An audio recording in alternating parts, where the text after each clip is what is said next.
পড়াশোনাও ঠিকঠাক করিস, টিউশনও করিস, আবার বাদনেও সময় দিস, ছাত্রলীগের প্রোগ্রাম করতে তোর কী সমস্যা? যে সকল কারণে গেস্ট রুম গণরুমগুলো প্রতিষ্ঠিত হয় সেই সকল কারণগুলো যাতে কোনোভাবেই এখানে মাথাচাড়া দিয়ে উঠতে না পারে, এটার জন্য আমার জিরো টলারেন্স নিতে থাকবে ইনশাল্লাহ। আমি আসন্ন ডক্টর মোহাম্মদ শহীদুল্লাহ হল ছাত্র সংসদ নির্বাচনে একজন বিপি পদপ্রার্থী। বিপি পদে জয়ী হওয়ার থেকে আমার মনে হয় আগে উত্তর দেওয়া দরকার যে আমি কেন এবারের ছাত্র সংসদ নির্বাচনে কেন আমি বিপি পদে নির্বাচন করতে চাচ্ছি বা এটার পেছনের আসলে কারণ কী।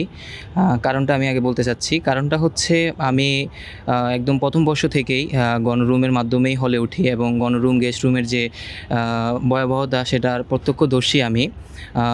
যারা হচ্ছে গণরুম গেস্ট রুম কালচারটা পেয়েছেন তারা সকলেই জানেন যে হচ্ছে ছাত্রলীগ থাকাকালীন হচ্ছে এখানে জোনভিত্তিক রাজনীতি হতো আর কি। আমি হচ্ছে আমার বাবা 2019 সালে হচ্ছে স্ট্রোক করেন এবং উনি 2019 সাল থেকেই প্যারালাইজড হন। তো ঢাকা বিশ্ববিদ্যালয়ে চান্স পাওয়ার পর থেকেই প্রথম বর্ষ থেকেই আমার পরিবারকে আমাকে সাপোর্ট দিতে হয় আর কি। তো সেই হিসাবে আমি প্রথম বর্ষ থেকেই টিউশন, কোচিং এগুলোর সাথে জড়িত ছিলাম। নিজের যেহেতু ফার্মেসি ডিপার্টমেন্টে ছিলাম, নিজের পড়াশোনাও ছিল, সাথে আমি একটি স্বেচ্ছাসেবী সংগঠন করতাম বাদন। তো সেখানেও আমাকে বেশ সময় দিতে হইতো। তো একদিন এরকম আমার জোনের যে হচ্ছে ছাত্রলীগের ক্যান্ডিডেট, উনি আমাকে খুব অশ্রাব্য ভাষায় গালিগালাজ করে যে তুই পড়াশোনাও ঠিকঠাক করিস, টিউশনও করিস, আবার বাদনেও সময় দিস, ছাত্রলীগের প্রোগ্রাম করতে তোর কী সমস্যা? এবং ছাত্রলীগের প্রোগ্রাম না করার কারণে আমাকে যথেষ্ট পরিমাণে হল গেটে দাঁড় করায় যথেষ্ট পরিমাণ গালিগালাজ এবং অসভ্য ভাষায় গালিগালাজ করে আর কি। আমার খুব কষ্ট পাই এতে, কারণ ওনারা জানে যে আমার বাবার এই অবস্থা বা আমার ফ্যামিলিকে সাপোর্ট দিতে হইতো, এই জন্য আমাকে একটু এক্সট্রা টিউশন করাইতে হইতো। পরবর্তীতে আমি বিষয়টা আমার কাছের এক ভাইকে জানাই বিষয়টা। উনি আবার আরেকটা জোনের পলিটিক্স করতো। তো ভাই আমার বিষয়টা বুঝতে পেরে ভাই আমাকে বলে যে তুই প্রোগ্রাম করার প্রয়োজন নাই, তুই তাহলে ওই জোনে থাকার প্রয়োজন নেই, তুই আমার জোনে চলে আয়। দেন আমি হচ্ছে এই বাইরে থেকেই আশ্বস্ত পেয়ে আমি অন্য জোনে চলে যাই, ওই পূর্ববর্তী জোনে আর থাকি না। এবং দেখি যে ওই রাতে হচ্ছে ওই জোনের যে ছাত্রলীগ, আগের জোনে যে ছাত্রলীগের ক্যান্ডিডেটটা ছিল, তারা আমার বেসমেট এবং জুনিয়রদেরকে দিয়ে আমাকে রুম থেকে বের করে দেয়, আমার বেডশিট সব কিছু বাইরে ফেলে দেয় আর কি। আমার বেসমেটরাও সেখানে ছিল। প্রথমে রুমে দরজায় দাঁড়ায় তারা ইতস্তত বোধ করতেছিল যে একজন বেসমেট হয়ে কীভাবে একজন বেসমেটকে রুম থেকে বের করে দিবে, কীভাবে তার বেড ফেলে দিবে।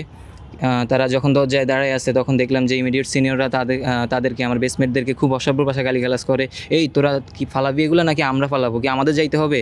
তখন এক প্রকার বাধ্য হয়ে আমার বেসমেটরা আমাকে রুম থেকে বের করে দেয় এবং আমার যে বালিশ কাঁথা এগুলো বের করে দেয় এবং আমাকে ওই রাতে বাইরেই থাকতে হয় আর কি। তো এই যে গণরুম গেস্ট রুম বা ছাত্রলীগের যে প্রোগ্রাম বা যে পলিটিক্সের যে ভয়াবহতা, সেটা আমি একদম নিজ চোখে দেখেছি। আমি খুব করে চাই যাতে হচ্ছে আমাদের ঢাকা বিশ্ববিদ্যালয়, আমরা যারা স্বপ্ন নিয়ে ঢাকা বিশ্ববিদ্যালয়ে পড়তে আসি, এই যে এই ভয়াবহ কালচার যাতে ঢাকা বিশ্ববিদ্যালয় আর ফিরে না আসে, এই জন্যই আমি বিপি নির্বাচনে প্রার্থী হয়েছি।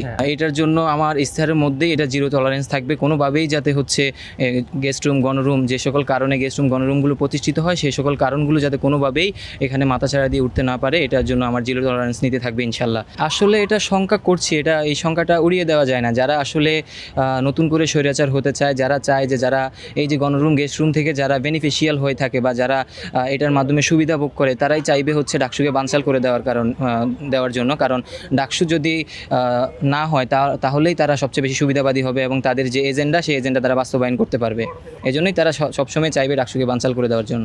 আমার ডক্টর মোহাম্মদ শহীদুল্লাহ হলে বেশ কিছু সমস্যা আছে। তো বেশ কিছু সমস্যার মধ্যে যেটা তিনটা মেজর সমস্যা, সবচেয়ে বড় সমস্যা সেটা হচ্ছে আবাসন সংকট, আরেকটা হচ্ছে খাবারের নির্মমান বা খাবারের মান, তৃতীয়ত হচ্ছে বহিরাগত নিয়ন্ত্রণ। তো এছাড়াও আরও কয়েকটি সমস্যা আছে। সমস্যাগুলো সমাধানের ক্ষেত্রে আমি দুইটা নীতি অবলম্বন করতেছি। দুইটা নীতি হচ্ছে, আমরা জানি প্রত্যেকটা সমস্যার পিছনেই বেশ কিছু কজ থাকে। তো কজগুলো আইডেন্টিফিকেশন করে দেন হচ্ছে এই প্রত্যেকটা কজকে কীভাবে হচ্ছে সলিউশন করা যায় সেই পন্থাই অবলম্বন করতেছি এবং আমি আমার ইশতেহারে সেগুলো সমস্যা তুলে ধরে সেই সমস্যাগুলোর সমাধান বা রোডম্যাপ দিয়েই আমি আমার ইশতেহার ঘোষণা করবো ইনশাল্লাহ। এখনও তো আসলে আমাদের ডাকসু কেন্দ্রিক প্রচারণা নির্বাচনী বিধিমালা অনুযায়ী প্রচারণার কোনো 26 তারিখের পরে প্রচারণা করা যাবে। ওই হিসাবে আমরা সরাসরি শিক্ষার্থীদের রুমে বা প্রচারণার স্বার্থে যাওয়া হয় নাই, কিন্তু পার্সোনালি শিক্ষার্থীদের সাথে কথা হয়েছে, তাদের সমস্যাগুলো শোনা হয়েছে। তো যেটা বলেছেন যে সায়েন্স ফ্যাকাল্টির স্টুডেন্টদের একটু পড়াশোনার চাপ বেশি থাকে, পড়াশোনার চাপের জন্য তাদের যে অধ্যয়ন বান্ধব যে পরিবেশ সেই অধ্যয়নবান্ধব পরিবেশ নিশ্চিতের জন্য তাদের যে আবাসন এই হলটাকে বহিরাগত মুক্ত করতে হবে এবং রিডিং রুমগুলোকে যথাযথ অধ্যয়ন বান্ধব করতে হবে, যাতে হচ্ছে তাদের পড়াশোনায় কোনো ধরনের বিঘ্নিত না হয় আর কি। এরপর আমার হলে আরও একটি সমস্যা আছে। আপনারা জানেন যে আমার হলের এক্সটেনশন 2 এবং একটি রিডিং রুম আনোয়ারুল আজিম ভবন, সেই রিডিং রুমের পাশেই হচ্ছে আমাদের দুইটি বড় বড় টারশিয়ারি হসপিটাল রয়েছেন, বার্ন ইনস্টিটিউট এবং হচ্ছে ঢাকা মেডিকেল কলেজ, এবং এখান দিয়ে প্রতিনিয়তই হচ্ছে অ্যাম্বুলেন্স যাতায়াত করে। এই অ্যাম্বুলেন্সগুলো সাইরেনের কারণে এখানে শিক্ষার্থীদের পড়াশোনা এবং হচ্ছে ঘুমের ব্যাঘাত ঘটে।